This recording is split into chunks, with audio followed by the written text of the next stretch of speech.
Shalom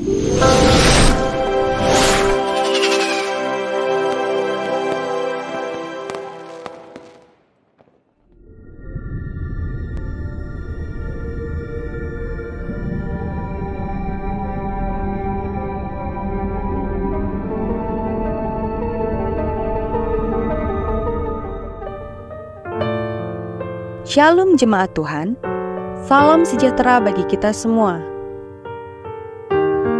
Selamat datang di GBI Ensemble, kami menyambut kedatangan saudara. Berikut warta mingguan GBI Ensemble. Ibadah setiap hari Minggu pukul 10.30 di Gereja Ensemble Albert Park. Pada hari yang sama, ibadah di Gereja Ensemble Noble Park setiap hari Minggu pukul 5 sore. Ibadah di Lexington Garden akan dimulai kembali pada 28 Januari 2025. Hari Kamis, ada ibadah menara doa jam 5 pagi. Mari kita mengikuti doa dan puasa 21 hari. Ibadah melalui Zoom setiap hari jam 8 malam. Mulai dari hari Senin ini 6 Januari sampai Minggu 26 Januari 2025. Pemuridan dan ibadah tengah minggu akan dilanjutkan pada bulan Februari.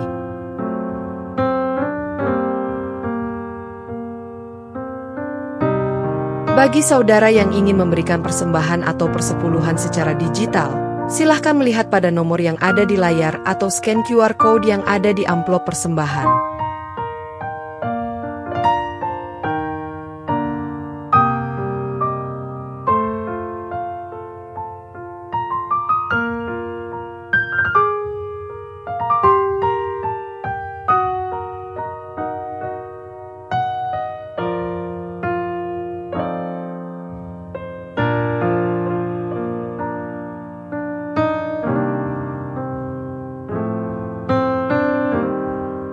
Ensemble Kelapa Gading Jakarta Utara masih membutuhkan sokongan saudara untuk pengembangan gedung gereja sebesar 72 juta rupiah.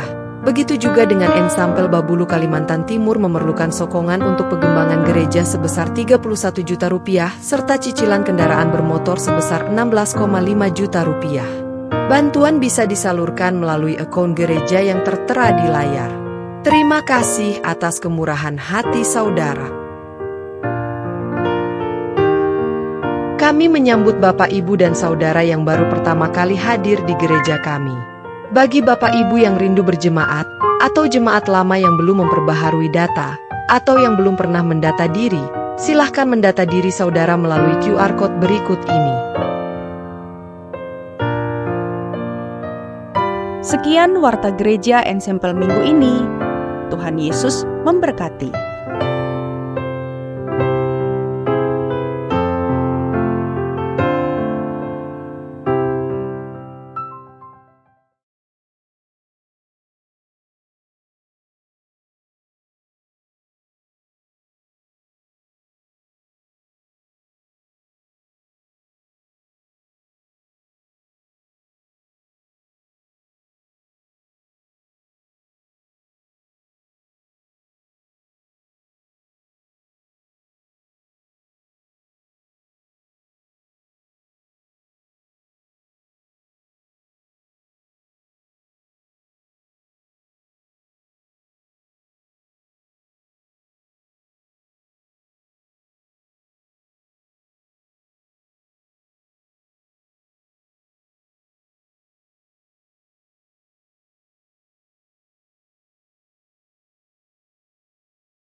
masih punya pergumulan, yang masih menghadapi gunung-gunung persoalan, berarti tandanya Tuhan memampukan setiap kita yang ada di tempat ini. Mari kita bersatu hati, kita berdoa. Terima kasih Bapa buat kesempatan yang Kau berikan. Kalau kami boleh berkumpul lagi bersama saudara seiman kami di tempat ini, kami tahu Bapa, kami mau merendahkan hati kami. Kami mau bersatu hati untuk meninggikan nama-Mu di tempat ini Tuhan. Terima kasih Bapa, curahkan kuasa-Mu. Kami percaya Bapa, ketika kami pulang dari tempat ini kami akan berbeda Bapa. Kami akan mendapat urapan double porsi kali ganda. Kami percaya Bapa, berlipat kali ganda Kau akan balas setiap kami satu persatu. Terima kasih Tuhan Yesus. Yang percaya sama-sama kita katakan amin. Mari kita bangkit berdiri. Kita puji Dia, kita sembah Dia, karena Dia adalah Allah yang hidup.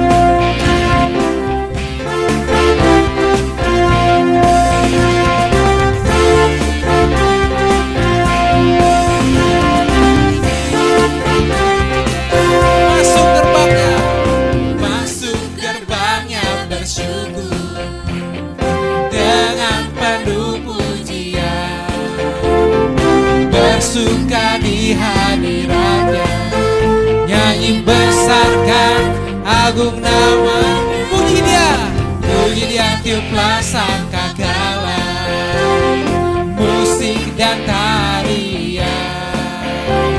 Semua makhluk di bumi di surga, dengan segenap hati angkat pujian, sebab Tuhan baik.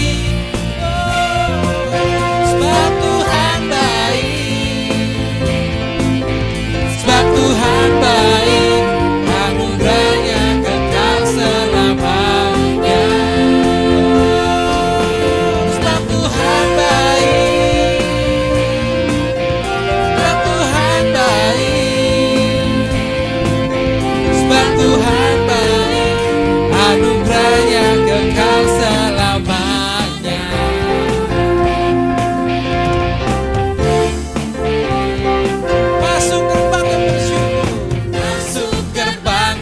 Bersyukur dengan penuh pujian, bersuka di hadiratnya, nyanyi besarkan agung namanya. Puji dia tiuplah sangkakala, musik dan tarian.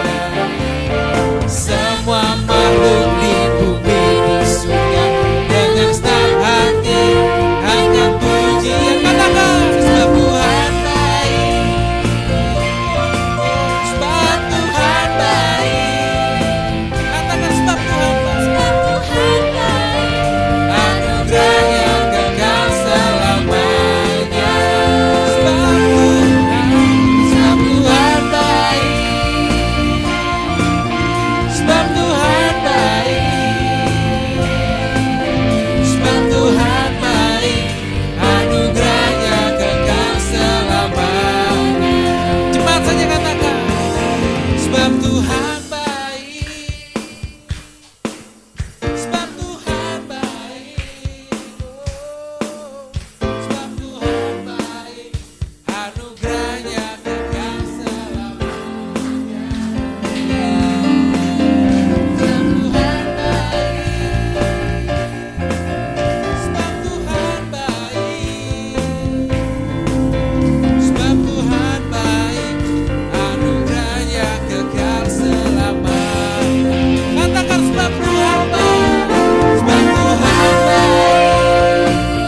silakan Bapak Ibu Saudara kita serahkan hati kita kepada Tuhan. Kita angkat hati kita. Karena kita percaya apapun yang kita hadapi sekarang ini, Tuhan yang bela. Karena Dia adalah gunung batu keselamatan kita.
Seribu tangan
Shalom, selamat bergabung kembali Bapak Ibu Saudara yang terkasih dalam Kristus.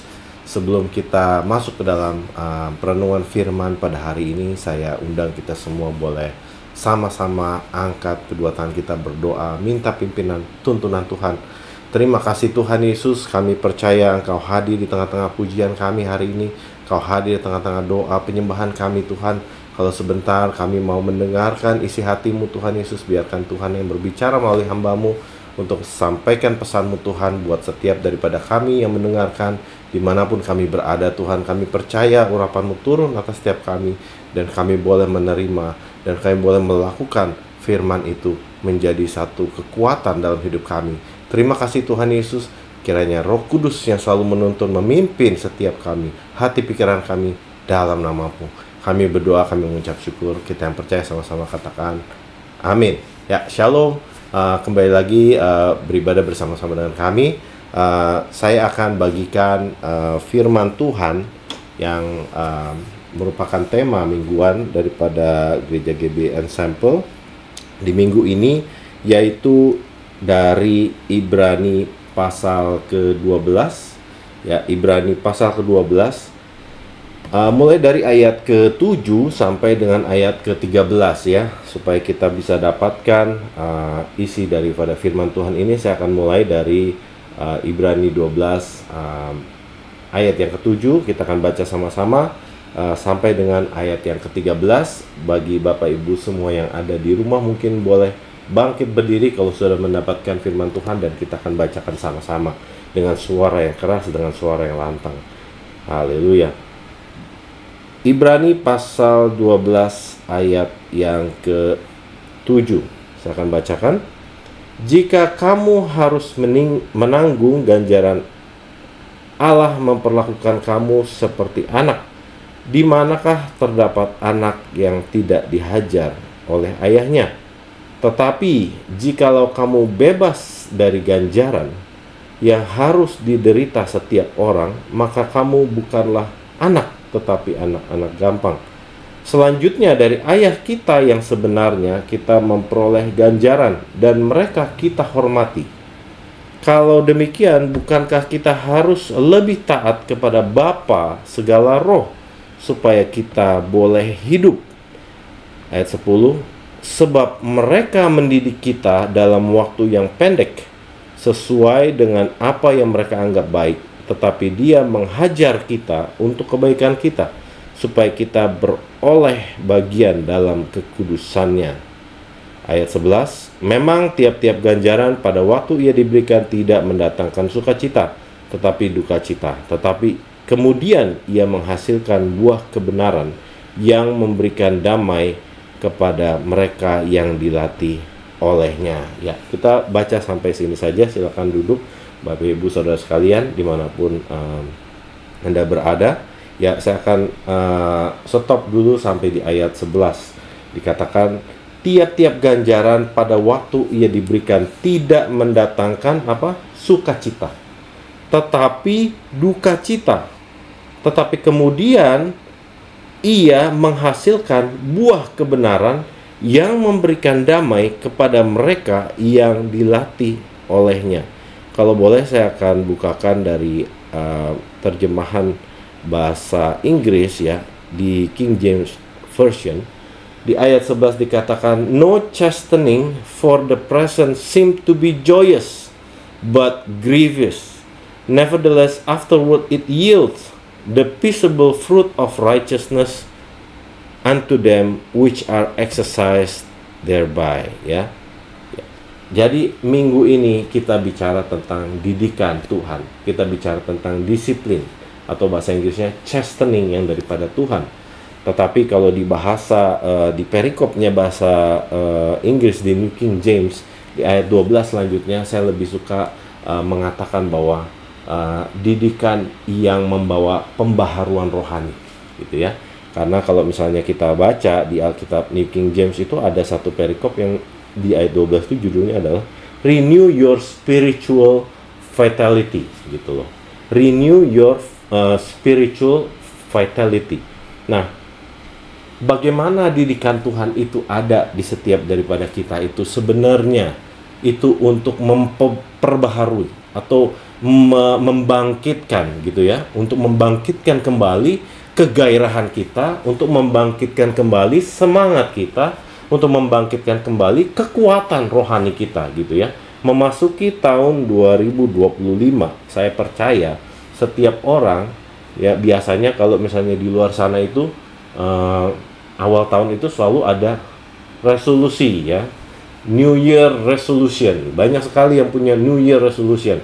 Misalnya tahun 2024, misalnya memasuki tahun 2024 tahun lalu ya, ada yang bilang, wah pokoknya tahun ini saya harus menjadi orang yang lebih sehat, ya kurang lebih seperti itu. Mau turun 15 kilo misalnya seperti itu, berat badannya mau turun 15 kilo, tapi apa yang terjadi? Hanya turun 0,15 kilo ya. Yang penting ada hasilnya gitu. Tapi setiap orang pasti punya resolusi gitu ya, mau punya tabungannya mau nambah 100 juta, tapi yang terjadi adalah hanya nambah 100.000 rupiah maksudnya ya, kurang lebih seperti itu. Banyak orang punya resolusi. Tapi kalau misalnya memasuki tahun 2025, saya percaya kita nggak fokus hanya hal-hal duniawi. Kita nggak hanya fokus tentang seberapa banyak yang kita akan tabung, seberapa banyak yang akan kita punyain tahun ini, seberapa kita harus tahun ini. Mungkin ada yang punya planning, tahun ini pokoknya saya harus pulang kampung, ya misalnya seperti itu. Saya sudah lama nih nggak pulang ke misalnya kampung halaman saya di Danau Toba, misalnya begitu. Waduh, saya pokoknya tahun 2025 ini harus pulang ke Danau Toba, misalnya seperti itu. Salah? Tidak salah, tapi jangan fokus kepada hal-hal yang duniawi yang sifatnya sementara. Kita memulai tahun 2025 ini dengan fokus kepada Kristus, dengan menyadari bahwa apa yang harus kita exercise, apa yang harus kita tingkatkan tahun ini. Jangan hal yang duniawi, tapi sesuatu yang rohani, sesuatu yang bisa membawa kita lebih dekat lagi sama Tuhan, sesuatu yang bisa membawa dampak lebih lagi, bukan hanya buat pribadi kita, tetapi juga buat keluarga kita, mungkin juga untuk gereja, mungkin juga untuk komunitas, lingkungan kita, anak-anak kita. Bagaimana kita sebagai orang-orang percaya itu bisa membawa satu impact, membawa satu satu pengaruh ya, satu pengaruh rohani di mana orang-orang melihat, oh, ada sesuatu yang berbeda di tahun ini. Ya, jadi ada sesuatu yang berbeda, ada sesuatu yang di-renew, di-recharge. Artinya tidak seperti yang tahun lalu. Mungkin tahun lalu agak-agak aduh malas-malas ya baca firman Tuhan, mungkin malas berdoa, mungkin malas berpuasa, atau mungkin malas kalau diajak untuk pelayanan. Tapi tahun ini kita mau fokus kepada Tuhan. Kita percaya bahwa tahun ini kita akan be renewed. Ya, our spiritual vitality gonna be renewed ya. Hal-hal yang vital dalam kerohanian kita, iman kita ya, akan dibangkitkan kembali gitu ya. Justru Tuhan itu memberikan personally ya buat saya gitu ya.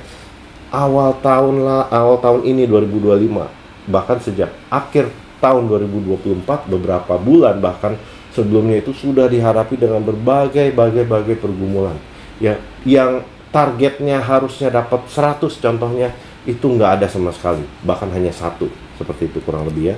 Lalu apa yang kita doakan mungkin tidak tersampaikan, tidak apa yang kita harapkan. Misalnya saya pengen A, B, C ya, mungkin tidak kesampaian ya. Tapi disitulah saya merasa bahwa Tuhan itu begitu mendidik saya, begitu mengajar saya, dan begitu sepertinya keras gitu ya buat saya, buat pribadi, bahkan buat keluarga. Kok Tuhan izinkan hal-hal terjadi seperti ini? Kok Tuhan izinkan hal-hal yang tidak enak terjadi? Kok Tuhan izinkan saya harus mengalami kekurangan? Saya harus mengalami kesakitan ya. Saya harus melewatkan kesempatan yang harusnya ada kesempatan yang baik, misalnya contoh untuk pergi liburan, tapi tidak bisa. Karena apa? Karena misalnya ada jadwal, mungkin ada jadwal pelayanan, atau ada yang sakit tiba-tiba, jadi harus harus memprioritaskan yang sakit dulu. Misalnya anak tiba-tiba sakit, jadi nggak bisa pergi. Ya, contohnya seperti itu. Yang tadinya kita sudah nabung sekian untuk kita melakukan ini atau mau beli ini, ternyata tiba-tiba ada sesuatu hal yang terjadi yang tidak enak, sehingga kita harus mengorbankan banyak hal, gitu ya. Dan itu semua diizinkan Tuhan. Kita nggak bisa bingung gitu. Kita jangan seperti orang-orang dunia yang bingung gitu. Dikatakan di firman Tuhan kembali lagi, saya bukakan kembali dari Ibrani 12 maaf, ayat 9, bahwa dari ayah kita yang sebenarnya, artinya dari orang tua kita saja, kalau misalnya mereka mendidik kita, mereka ngasih tahu sesuatu yang tidak baik dari kita, mungkin kita salah arah gitu ya, mulai bandel gitu ya, lalu dipukul keras misalnya seperti itu. Waktu anak-anak mungkin dipukul keras supaya kita sadar, oh ya ternyata itu salah. Kenapa? Kalau saya main sepeda terlalu kencang, kalau saya tadi nggak dipukul keras sakit, kalau nggak disakitin saya mungkin bisa nyungsep ke danau atau ke kali ya, lalu bakal celaka lebih dahsyat lagi gitu loh. Kita masih dipukul sama orang tua kita supaya kita sadar, oh ya jangan kebablasan, jangan kecepatan, misalnya seperti itu, lebih hati-hati lagi. Nah, inilah yang Tuhan lakukan. Mereka saja kita hormati, orang tua saja saya ingat dulu orang tua saya pernah pukul saya karena apa? Karena saya terlalu ribut, berisik, terlalu ribut. Wah, mainnya berantakan, waktu masih kecil ya, saya lupa waktu SD atau apa. Wah, ribut sekali. Tiba-tiba datang bawa apa tuh namanya, zaman dulu tuh ada rotan ya, atau apa, sapu lidi gitu. Di Indonesia itu banyak sapu lidi itu ya, langsung pak gitu misalnya gitu.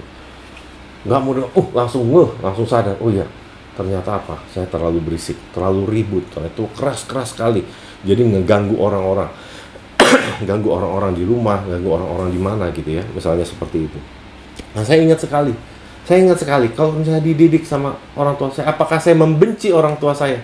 Tentu tidak gitu ya. Saat ini saya sadar apa yang mereka lakukan bukan karena mereka senang menghukum gitu ya, bukan karena mereka senang ngelihat anaknya itu menderita gitu. Kan banyak daripada kita suka begitu ya sama Tuhan, itu bilang Tuhan tuh senang lihat kita menderita ya. Ada pikiran-pikiran yang bukan daripada Tuhan ya, itu jauhkan hal-hal seperti itu. Jangan sampai kita berpikir bahwa Tuhan itu seperti yang jahat gitu ya, kayak biarin aja lah, biar ngerasain tuh, tahu rasa tuh ya kan begitu. Padahal bukan seperti itu ya. Tuhan itu memberikan kita didikan supaya apa? Supaya kita menjadi pribadi yang lebih baik lagi. Nah, kembali ke ayat firman Tuhan di Ibrani 12 ayat 10. Jadi bagaimana didikan itu bisa membawa satu pembaharuan rohani buat setiap daripada kita ya, membawa satu pembaharuan rohani.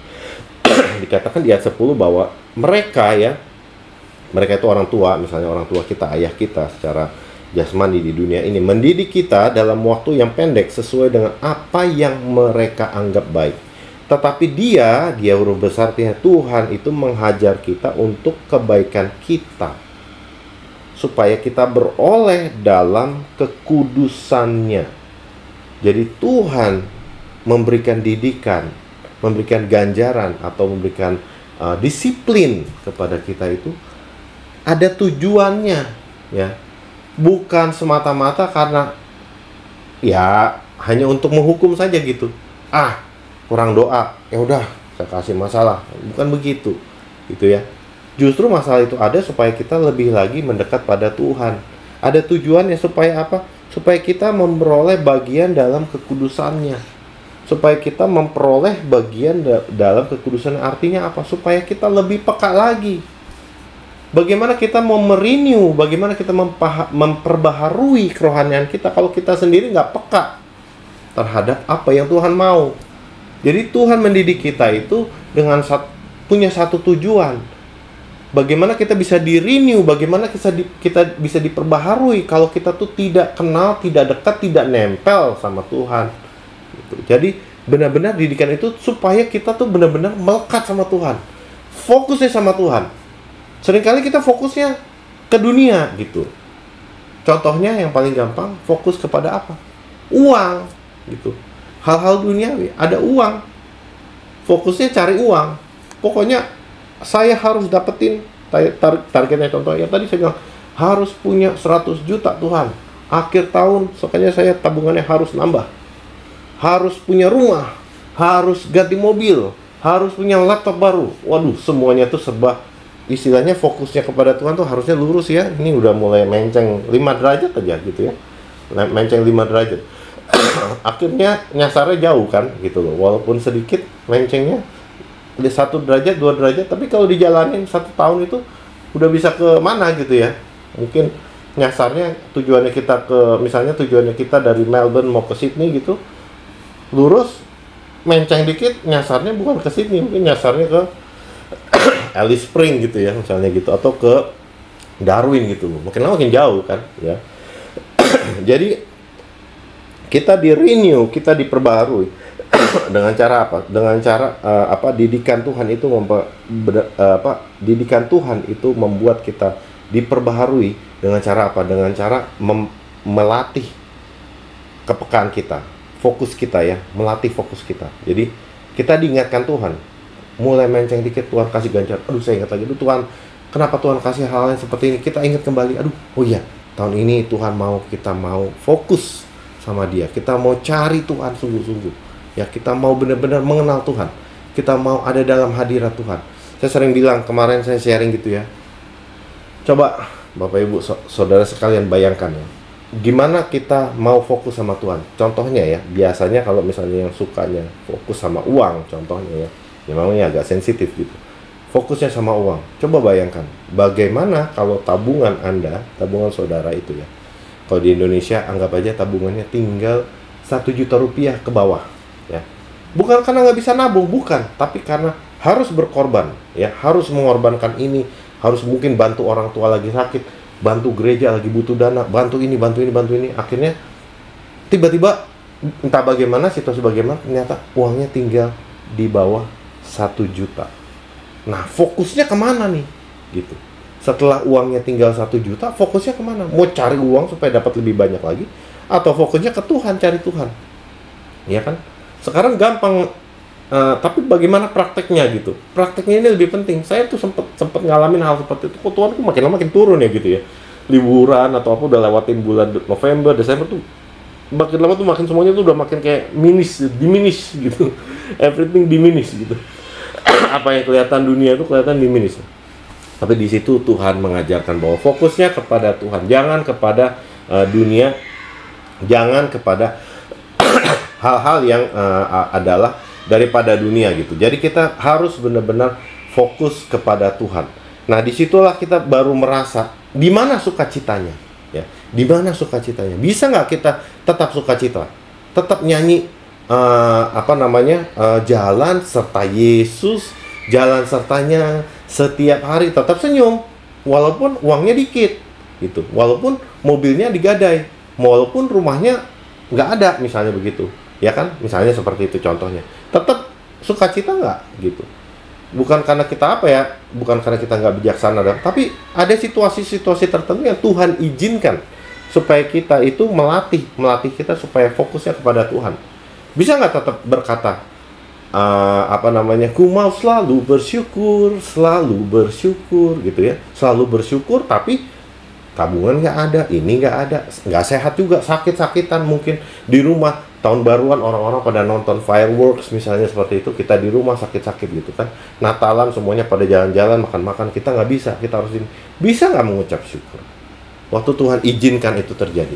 Ya, jadi jangan semuanya tuh salahin, waduh ini ada, kita tolak. Jangan, bukan berarti harus ditolak.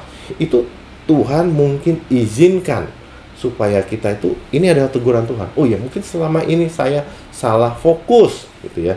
Jadi yang pertama tadi, bagaimana kita di-renew itu adalah Tuhan membawa kita supaya fokus kepada Tuhan. Jadi tahun ini masuk 2025, temanya kita memasuki kita fokus kepada Tuhan Yesus ya. Di Ibrani 12 ayat 1-2 itu dengan mata yang tertuju kepada Tuhan. Artinya apa? Fokus kepada Tuhan.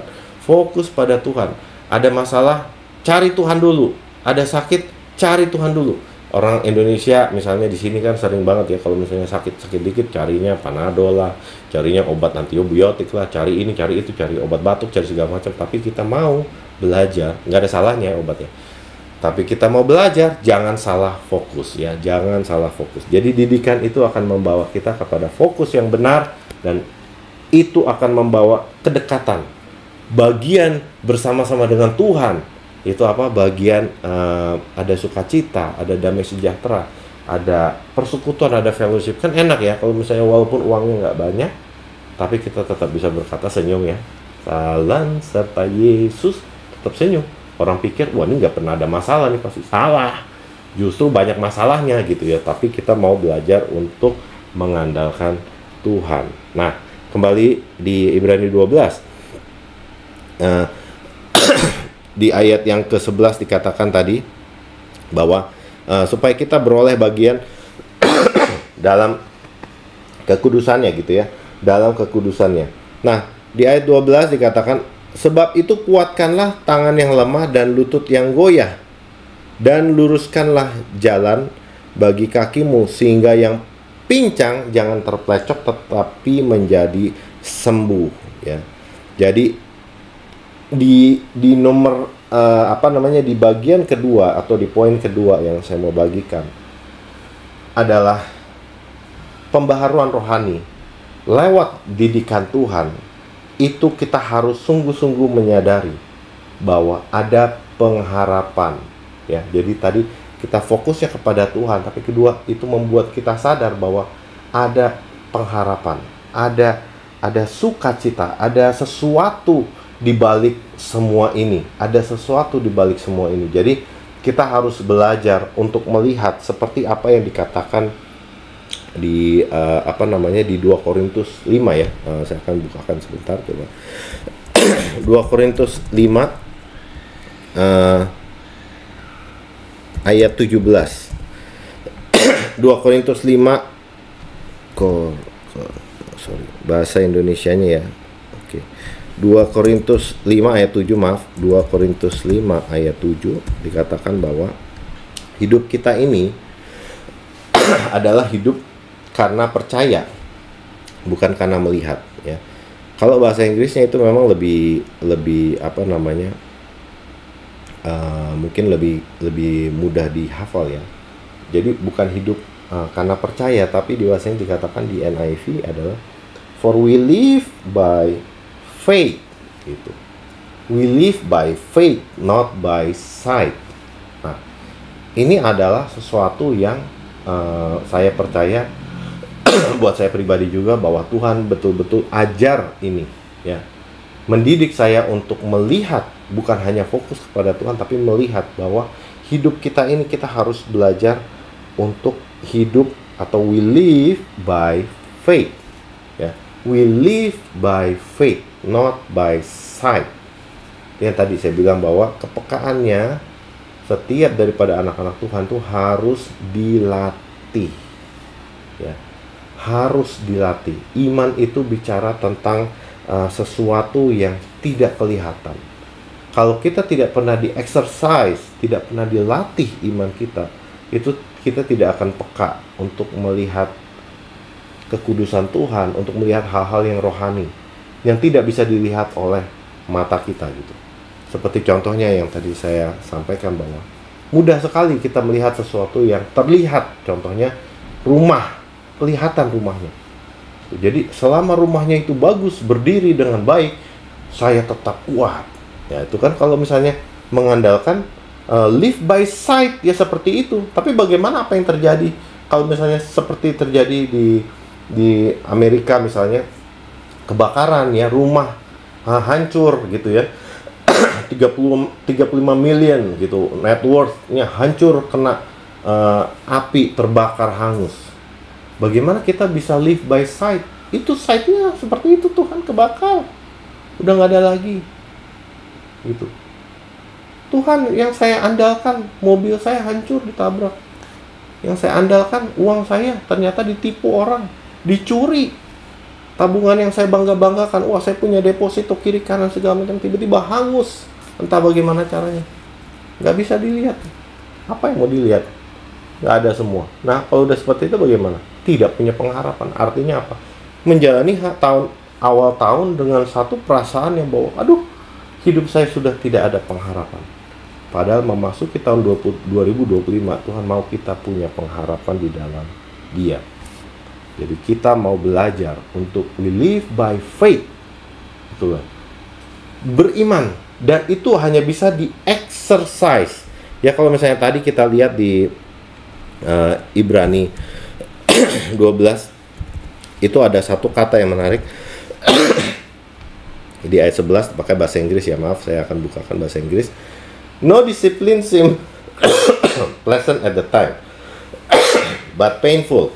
Later on, however, it produces a harvest of righteousness. Jadi ada harvestnya. Jadi yield itu adalah menghasilkan sesuatu yang tadinya kita pikir itu tidak enak, tidak baik, dan seterusnya. Ternyata itu ada hasilnya, ada buahnya, gitu loh. Yield a harvest atau produce a harvest of righteousness and peace for those who have been trained by it. Gitu. Jadi ada kata train atau exercise ya. Saya akan bukakan kembali sedikit. Maaf ya, kita akan buka di King James Version. The peaceable fruit of righteousness unto them which are exercised thereby. Jadi semakin banyak Tuhan memberikan kita masalah, misalnya ada pergumulan ini itu. Artinya apa? Kalau di Yakobus 1 dikatakan consider it all joy, ya. Anggaplah itu satu sukacita yang besar, karena itu akan melatih iman kita menjadi tekun. Ya, menjadi tekun. Di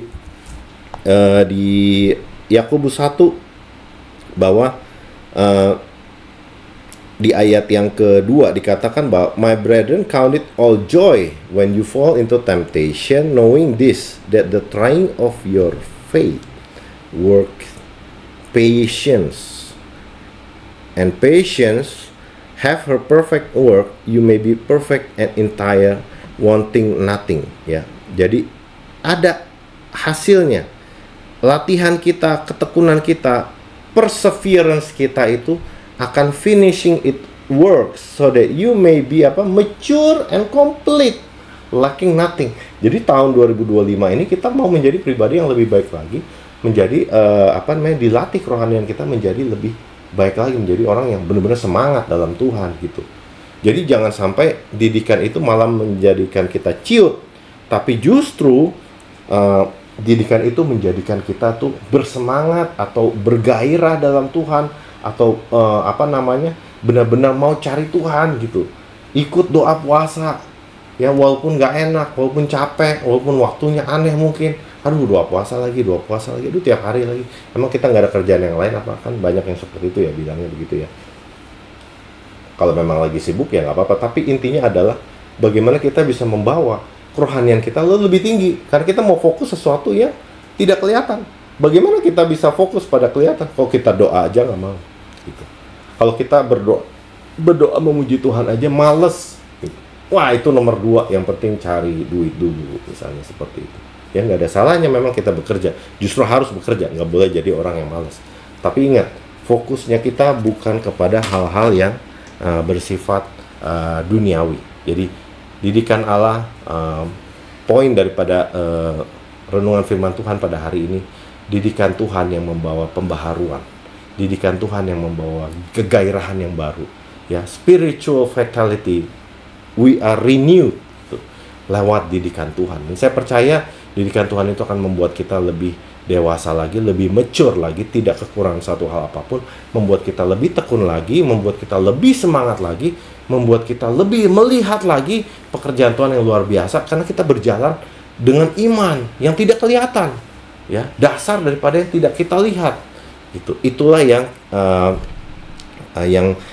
pesan daripada awal tahun ini. Saya percaya bahwa sungguh Tuhan kita tuh luar biasa. Tuhan kita begitu mengasihi kita. Karena tadi dikatakan ya, kalau misalnya kita nggak disiplin, artinya kita bukan anak-anak Tuhan.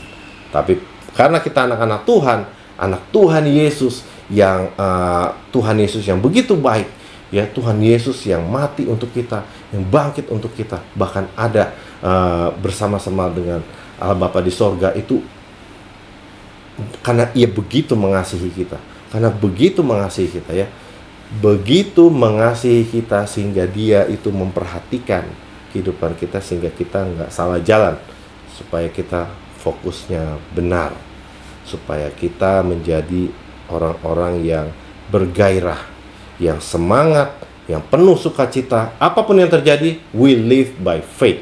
Apapun yang terjadi, kita tetap jalan serta Yesus, bersama-sama dengan Dia. Apapun yang terjadi. Haleluya. Mari kita tutup Alkitab kita. Saya akan tutup ibadah ini. Kita boleh angkat kedua tangan kita bersama-sama untuk kita berdoa. Terima kasih Tuhan Yesus, biarkan firman Tuhan yang mengajar setiap daripada kami, yang menyempurnakan Roh Kudus, menyempurnakan apa yang sudah Mu sampaikan, sehingga kami boleh menerima pesan Tuhan. Dan Tuhan sungguh-sungguh berbicara buat setiap daripada kami, dimanapun kami berada Tuhan. Apapun situasi kami hari ini, mungkin hari-hari ini, belakangan ini kami mengalami hal-hal yang tidak baik, tidak enak, yang menyakitkan Tuhan. Tidak ada sukacitanya sama sekali. Tapi kami percaya di belakang itu semua, di balik semua itu, kami tahu ada rancangan Tuhan, ada tangan Tuhan yang bekerja luar biasa untuk membentuk pribadi kami menjadi pribadi yang lebih baik lagi. Dan untuk melatih iman kami sehingga kami berjalan sungguh-sungguh mengandalkan Tuhan, bukan mengandalkan hal-hal dunia. Terima kasih Tuhan Yesus, Kau memberkati gerejamu, Kau memberkati GBI Ensemble dimanapun kami berada, yang ada di Indonesia, yang ada di Australia, yang ada di Kalimantan, di Babulu, di Malang, dimanapun Tuhan, di Kerawang Tuhan Yesus. Tuhan yang memberkati, Tuhan yang melipat gandakan Tuhan. Mungkin apa yang kami pergumulkan Tuhan, kami percaya juga Tuhan, hari-hari ini kami mau tetap fokus mengandalkan Tuhan, sehingga Tuhan yang menjawab doa-doa kami, Tuhan yang memberikan terobosan demi terobosan. Terima kasih Tuhan, kami berdoa buat yang sakit, diberikan kesembuhan di dalam nama Tuhan Yesus. Biarkan kami mengandalkan Engkau Tuhan, terlebih di atas segalanya, bukan mengandalkan hal-hal yang lain. Tapi kami percaya Tuhan akan pakai secara luar biasa. Mukjizat Tuhan terjadi atas setiap daripada kami yang sakit, yang sedang dalam kesulitan finansial, yang sedang mencari pekerjaan, mencari pasangan, apapun itu Tuhan. Biarkan kami fokus hanya kepadamu Tuhan Yesus. Biarkan kami di-renew, kami diperbaharui hari demi hari Tuhan, karena kami fokus kepadamu Tuhan Yesus. Terima kasih Tuhan, kami mengucap syukur, kami berdoa Tuhan untuk bangsa negara kami berdoa buat kota di mana kami tinggal Tuhan, kami berdoa buat hubungan bilateral Tuhan, mungkin Indonesia, Australia Tuhan, dan dimanapun kami tinggal, kota tempat di mana kami tinggal Tuhan buat menjadi kota yang sejahtera, penuh damai sejahtera. Dan kami percaya Tuhan Kau pakai setiap daripada gereja Tuhan untuk membawa berkat menjadi terang dimanapun kami berada. Terima kasih Tuhan Yesus, kami mau angkat kedua tangan kami dan menerima berkat yang daripada Tuhan, yaitu kasih daripada Allah Bapa, anugerah daripada Tuhan Yesus Kristus, serta persekutuan yang intim yang manis bersama dengan Roh Kudus menyertai saudara sekalian mulai dari sekarang sampai selama-lamanya. Kita yang percaya dan kita yang menerima berkat Tuhan, sama-sama katakan amin. Haleluya. Selamat hari Minggu. Tuhan Yesus memberkati.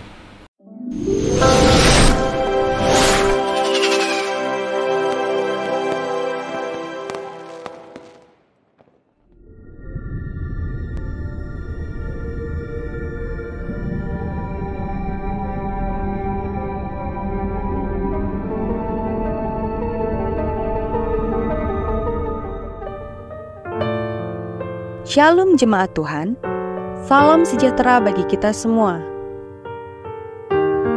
Selamat datang di GBI Ensemble, kami menyambut kedatangan saudara. Berikut warta mingguan GBI Ensemble. Ibadah setiap hari Minggu pukul 10.30 di Gereja Ensemble Albert Park.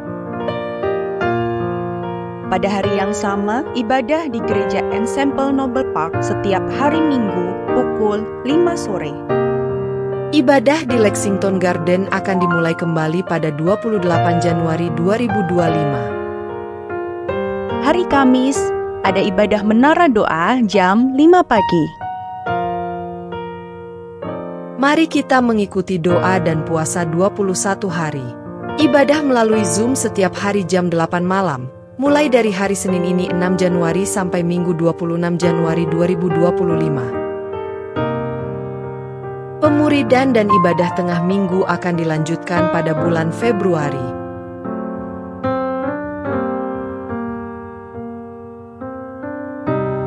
Bagi saudara yang ingin memberikan persembahan atau persepuluhan secara digital, Silahkan melihat pada nomor yang ada di layar atau scan QR Code yang ada di amplop persembahan.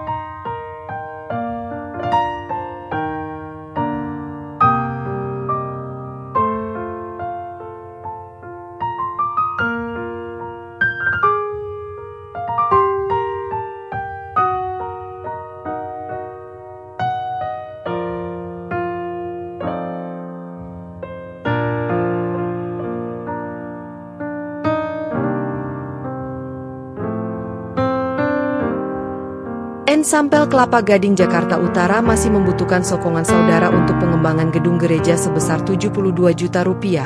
Begitu juga dengan Ensampel Babulu Kalimantan Timur memerlukan sokongan untuk pengembangan gereja sebesar 31 juta rupiah serta cicilan kendaraan bermotor sebesar 16,5 juta rupiah. Bantuan bisa disalurkan melalui akun gereja yang tertera di layar. Terima kasih atas kemurahan hati saudara. Kami menyambut Bapak, Ibu, dan Saudara yang baru pertama kali hadir di gereja kami. Bagi Bapak Ibu yang rindu berjemaat, atau jemaat lama yang belum memperbaharui data, atau yang belum pernah mendata diri, silahkan mendata diri saudara melalui QR Code berikut ini. Sekian Warta Gereja Ensampel minggu ini. Tuhan Yesus memberkati.